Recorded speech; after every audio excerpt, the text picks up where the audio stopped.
బారామతి విమానాశ్రయంలో ల్యాండ్ అవుతుండగా మహారాష్ట్ర ఉప ముఖ్యమంత్రి అజిత్ పవార్ విమానం ఘోర ప్రమాదానికి గురైంది. ఈ ప్రమాదంలో అజిత్ పవార్ తీవ్రంగా గాయపడ్డారని ప్రాథమిక సమాచారం వెలువడుతోంది. ఆయనను వెంటనే చికిత్స కోసం తరలించగా మార్గ మధ్యంలో మరణించారు. ఈ సంఘటన మొత్తం మహారాష్ట్రను కుదిపేసింది. ఇప్పటి వరకు అందిన సమాచారం ప్రకారం అజిత్ పవార్ బుధవారం ఉదయం ముంబై నుండి ప్రత్యేక విమానంలో బారామతికి బయలుదేరారు. జిల్లా పరిషత్ ఎన్నికలకు ప్రచార సమావేశాలు బారామతిలో నిర్వహించబడ్డాయి. అయితే విమానం బారామతి విమానాశ్రయం రన్వేపై ల్యాండ్ అవుతుండగా అకస్మాత్తుగా సాంకేతిక లోపం ఏర్పడింది. దీని కారణంగా పైలట్ నియంత్రణ కోల్పోయి విమానం కూలిపోయింది. ప్రమాదం చాలా దారుణంగా జరిగింది. విమానం కూలిపోయిన తర్వాత పెద్ద ఎత్తున పొగ వ్యాపించింది.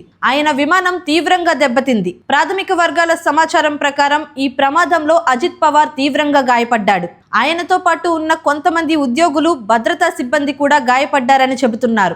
వారందరినీ వెంటనే సమీపంలోని ఆసుపత్రికి తరలించారు. అజిత్ పవార్ తీవ్రంగా గాయపడ్డారనే వార్త దావానలంలా వ్యాపించగానే బారామతితో సహా జిల్లా అంతటా ఆందోళన వాతావరణం వ్యాపించింది. సమావేశ స్థలాల్లో ఉన్న కార్యకర్తలు విమానాశ్రయం ఆసుపత్రికి చేరుకున్నారు. విమాన ప్రమాదానికి ఖచ్చితమైన కారణం ఇంకా స్పష్టంగా తెలియలేదు. ఇది సాంకేతిక లోపమా లేదా మరేదైనా కారణమా అని దర్యాప్తు చేయడానికి directorate general of civil aviation ఉన్నత స్థాయి విచారణ నిర్వహించే అవకాశం ఉంది.